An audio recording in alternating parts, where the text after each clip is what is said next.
Olá, eu sou Samuel Figueiredo. Veja os destaques do Justiça para Todos de hoje. 10 anos de pura cidadania.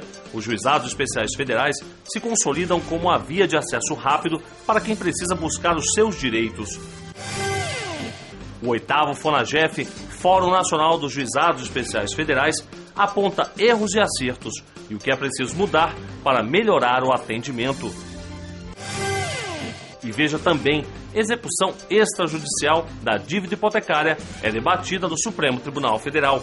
Não perca agora no Justiça para Todos a cobertura do evento que com certeza vai resultar em novos rumos para a atuação da Justiça Federal. 10 anos dos Juizados Especiais Federais. Este foi o tema da abertura da 8ª edição do FONAGEF, realizado de 24 a 26 de agosto no Rio de Janeiro.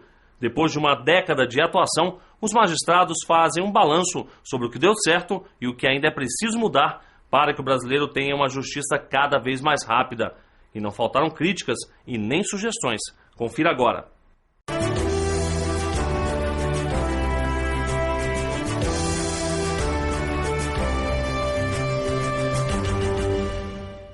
Causas contra a União e as autarquias federais que não ultrapassam 60 salários mínimos, ou pouco mais de R$32 mil. Este é o foco dos Juizados Especiais Federais. E ao longo desses 10 anos, foram 12 milhões de atendimentos em todo o país.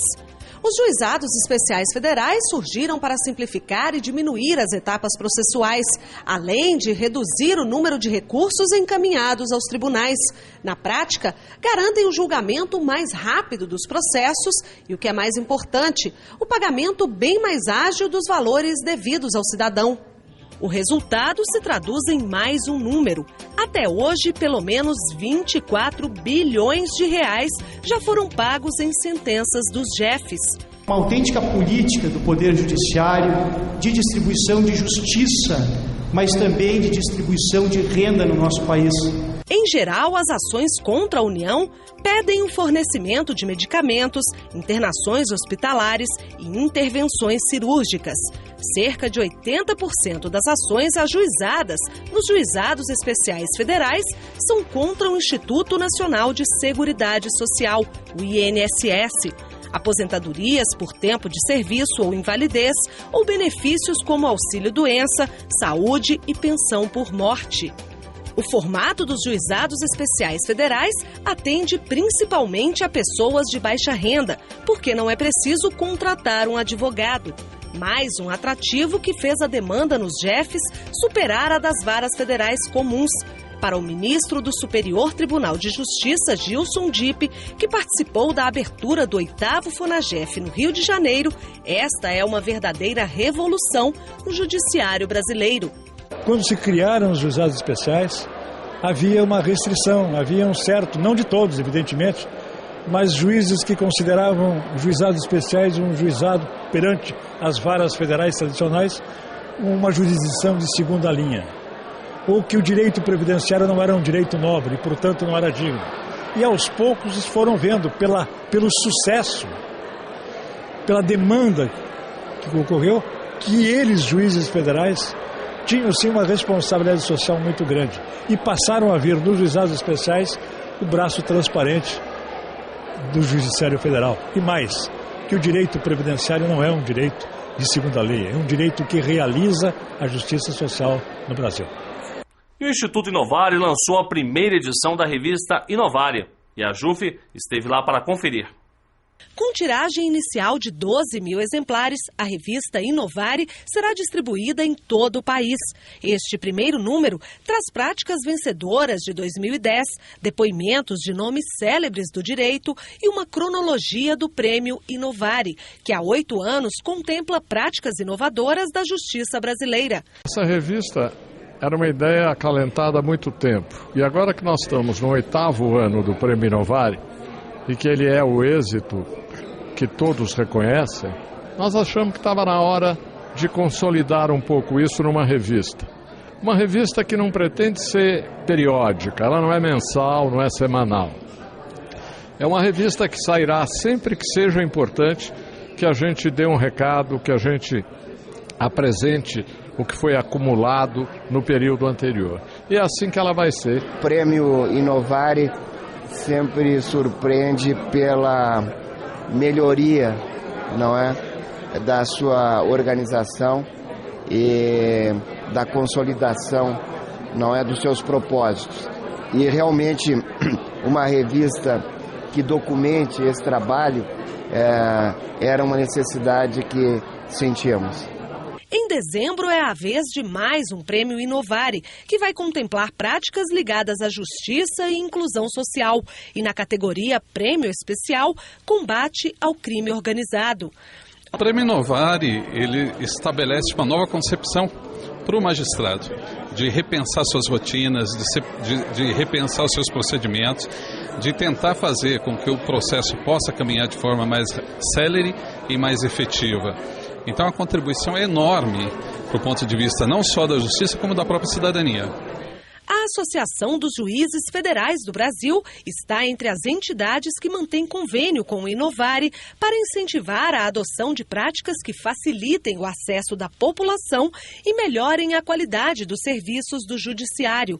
E o presidente Gabriel Vedi, que também faz parte do Conselho Superior do Instituto Inovare, representou a AJUF no evento. E um dia de alegria muito grande, que é o lançamento desta revista. E pretendemos agora, no final do ano, brindarmos a sociedade com propostas importantes que possam levar uma justiça cada vez melhor para a população. E no próximo bloco você confere a participação da AJUF em audiências públicas na Câmara dos Deputados. Até já!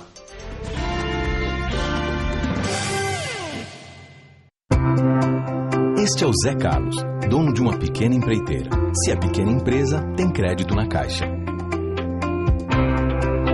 Ele compra nesta loja de construção, uma média empresa.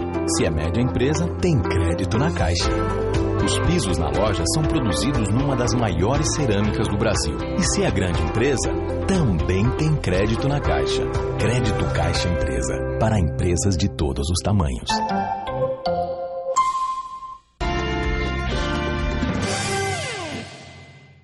A AJUF foi à Câmara dos Deputados para discutir a segurança dos juízes e o uso de tornozeleiras eletrônicas pelos detentos do sistema prisional brasileiro. Na terça-feira, dia 30, o presidente da AJUF, Gabriel Vedi, reafirmou a necessidade de medidas efetivas para garantir a segurança dos magistrados brasileiros na audiência pública feita pela Comissão dos Direitos Humanos da Câmara. Em discurso, ele criticou a criação de comissões para resolver o tema. Nós temos que resolver uma questão objetiva, sair do palanque, sair do discurso. Eu sempre tenho muito medo quando se fica se criando de comissão demais. Quando o doutor Getúlio Vargas não queria resolver uma coisa no país, no Estado Novo, ele criava uma comissão. Então o momento é de resolvermos e o projeto está lá, está pronto para ser aprovado. Além do presidente da AJUF, estavam na audiência representantes do Ministério da Justiça, da Polícia Federal e do CNJ. Então é necessário que se aprove esse projeto de lei e que se crie daí um trabalho em conjunto, uma parceria entre a Polícia Federal e os agentes de segurança do Poder Judiciário. Na quinta-feira, dia 31, a AJUF foi novamente convidada a participar de uma audiência, desta vez promovida pela Comissão de Segurança Pública. O encontro reuniu especialistas em execuções penais e juristas para discutir o projeto que obriga a União a monitorar presos por meio de tornozeleiras ou pulseiras com GPS. Nós precisamos ter tranquilidade da população quanto à soltura de presos, mas precisamos também, acima de tudo, saber por onde eles andam, fazer um processo de monitoramento. O texto original do projeto determina que o equipamento seja usado em detentos dos regimes aberto e semiaberto, prisão domiciliar, liberdade condicional, saída temporária do presídio ou quando a pessoa for proibida de frequentar locais especificados pela Justiça. Isso será muito importante para que o preso ele se reintroduza no seio de sua família e no seio da sociedade, com segurança. Ele precisa, também a vantagem da tornozeleira é que ele acaba sendo vigiado eletronicamente. E veja no próximo bloco, as propostas que devem causar impacto no dia a dia da Justiça Federal, a ampliação das turmas recursais e a criação de mais de 220 cargos para juízes federais. Até já!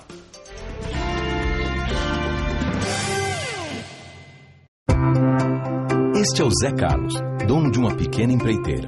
Se é pequena empresa, tem crédito na Caixa. Ele compra nesta loja de construção, uma média empresa. Se é média empresa, tem crédito na Caixa. Os pisos na loja são produzidos numa das maiores cerâmicas do Brasil. E se é grande empresa, também tem crédito na Caixa. Crédito Caixa Empresa, para empresas de todos os tamanhos.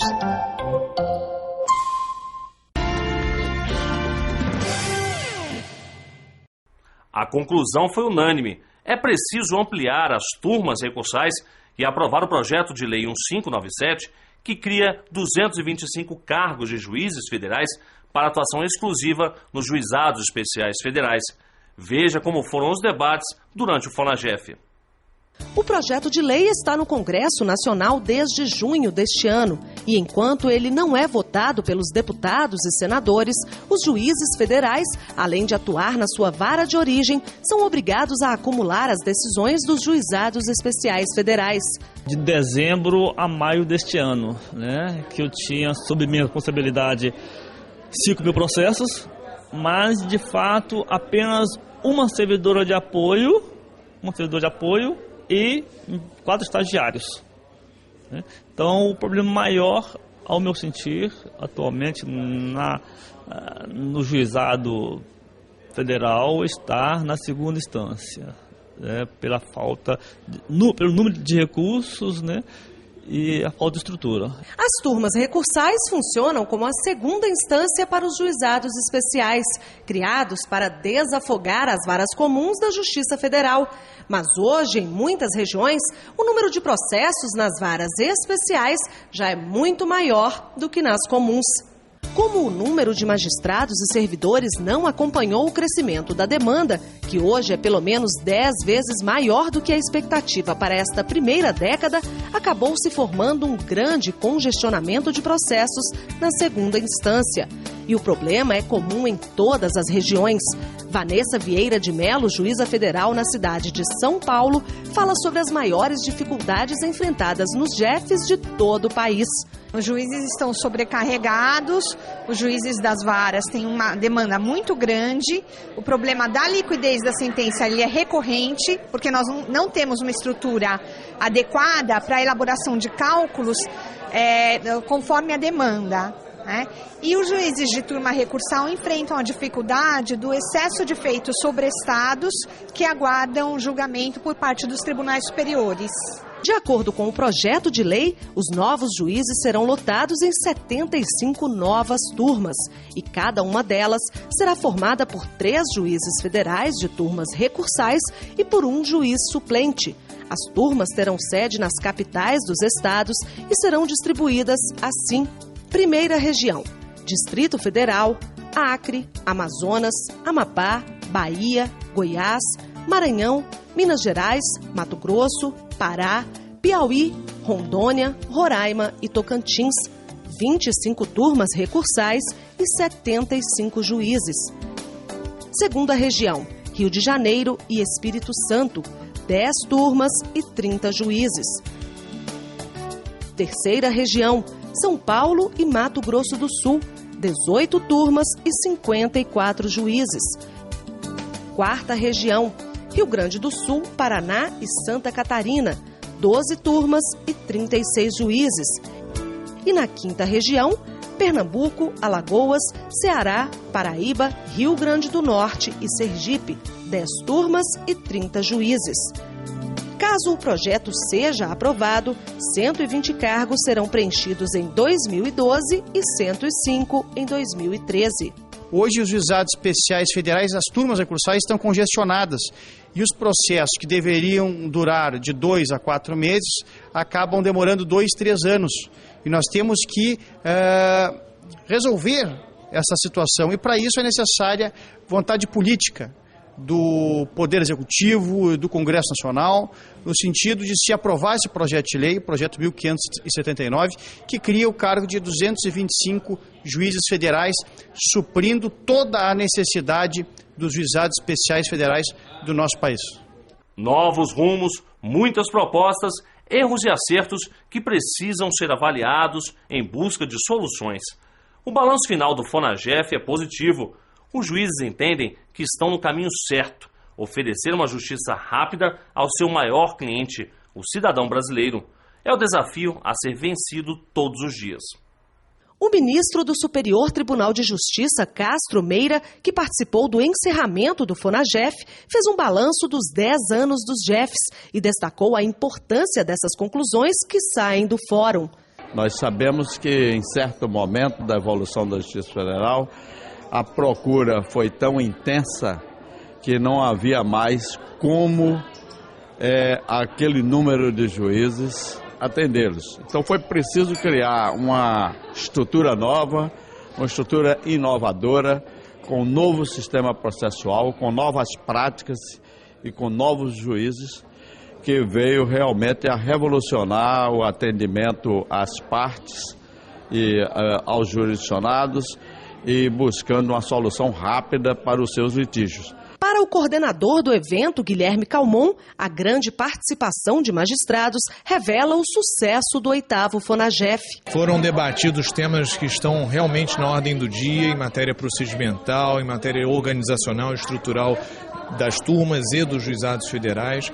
Enfim, a minha avaliação é a mais positiva possível e acredito que venha reforçar o papel do FONAGEF, né? Ou seja, de servir como um fórum apropriado para os debates e discussões cada vez maiores e mais aprofundadas sobre temas relevantes no âmbito dos juizados especiais federais. Os colegas juízes federais do Brasil inteiro que vieram aqui contribuir com o aperfeiçoamento dos nossos juizados especiais federais, ainda mais agora nesse momento, com essa comemoração dos 10 anos da Lei dos Juizados, é o acesso do cidadão de classes mais baixas da população brasileira, que antigamente sequer sabia que podia se dirigir ao Poder Judiciário, e hoje ele é acolhido com todos os aspectos referentes à sua cidadania, devidamente acolhidos, devidamente observados perante o Poder Judiciário, perante os nossos juízes federais no Brasil inteiro. O presidente da AJUF, Gabriel Vedi, ressaltou a importância de se discutir formas de melhorar o atendimento na Justiça Federal. No FONAGEF, os juízes discutem questões atinentes aos juizados especiais federais, sempre no sentido de se levar uma justiça mais rápida para aquela população que litiga naquelas ações de até 60 salários mínimos. Aquele cidadão que tem o seu direito na via administrativa negado a uma aposentadoria, a um auxílio-doença, a um auxílio-invalidez, ou então aquele cidadão que busca junto à União o direito a um medicamento, o direito a uma intervenção cirúrgica, e nós estamos debatendo questões importantes que visam a levar uma justiça de cada vez mais qualidade ao maior cliente da Justiça Federal do nosso país, que é justamente o cidadão brasileiro. Execução extrajudicial da dívida hipotecária é debatida no Supremo Tribunal Federal. Saiba agora como está a discussão na Corte. A execução extrajudicial da dívida hipotecária está prevista no Decreto 7066, ou seja, as instituições financeiras podem, sem a intervenção da Justiça, cobrar a dívida de um imóvel financiado por elas, caso as prestações não sejam pagas. Os procedimentos são exatamente os mesmos. Os avisos são enviados da mesma maneira, com o mesmo formato, com a mesma periodicidade. Então, somente após caracterizada a inadimplência e a instituição financeira optando pela execução, né, é que ela vai decidir se o fará pela judicial ou extrajudicial.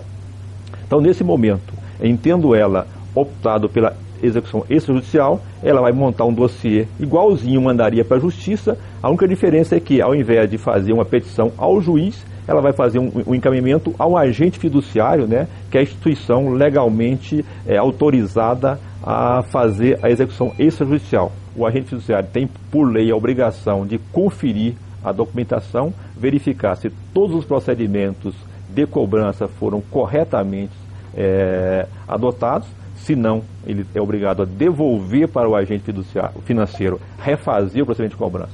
Entendo ele constatado que os procedimentos de cobrança estão corretos, antes de tomar a iniciativa da execução, ele ainda vai mandar uma notificação extrajudicial pessoal ao devedor, tá?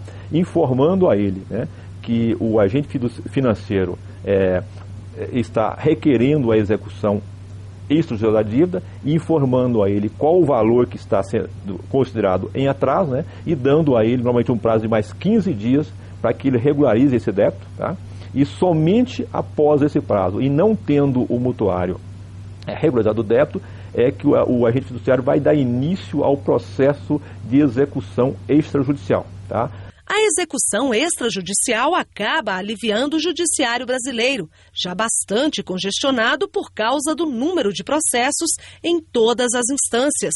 Mas nem sempre a situação se desenrola fora dos tribunais. Muitos mutuários, ou seja, quem compra imóveis financiados, recorrem à justiça para questionar exatamente a legalidade do procedimento. O Supremo Tribunal Federal já enfrentou essa questão e a jurisprudência pacífica é de que o decreto é constitucional, porque nada impede que o mutuário, a qualquer momento, procure o Poder Judiciário, se ele julgar que é necessário. O mutuário, uma vez tomando conhecimento da execução extrajudicial, ele pode, em qualquer momento, tá, antes de iniciar a execução ou durante o curso dessa, se ele se julgar com seus direitos lesados, tá, ele pode recorrer à justiça, tá, e pleitear em juízo, né, a discussão daqueles pontos em controvérsia. Então não há que se falar em qualquer cerceamento, né, do direito de defesa do devedor pelo fato da execução se dar pelo meio extrajudicial, tá? Eu diria que até ao contrário, ou seja, a execução extrajudicial ela é um fator importante na defesa daquelas pessoas que realmente têm um bom direito, ou seja, aqueles que de fato estejam sendo lesados. Por quê? No momento em que você tem um procedimento que desafoga o Poder Judiciário, né, de um volume maior de ações, né, permite que o juiz possa se ater com mais precisão àqueles processos que de fato existe o risco de uma ofensa ao direito do devedor. Então, ou seja, a execução extrajudicial, na verdade, ela contribui para uma maior eficiência e eficácia do judiciário, tá? E não o contrário. No mês passado, a execução extrajudicial voltou ao Supremo Tribunal Federal. Desta vez, numa ação em que primeira e segunda instâncias novamente reconheceram que a Caixa cumpriu corretamente o decreto, sem violar a Constituição. A Corte Suprema está analisando o caso. Medidas voltadas para a transparência da relação entre credor e devedor, eliminação de leis e normas ambíguas ou fora da realidade, tá? Essa seria a melhor maneira de você, de fato, contribuir para que o devedor tenha seus direitos garantidos. E o Justiça para Todos de hoje vai ficando por aqui. Na semana que vem, você acompanha os principais debates do Fórum Nacional dos Juizados Especiais Federais. Até lá!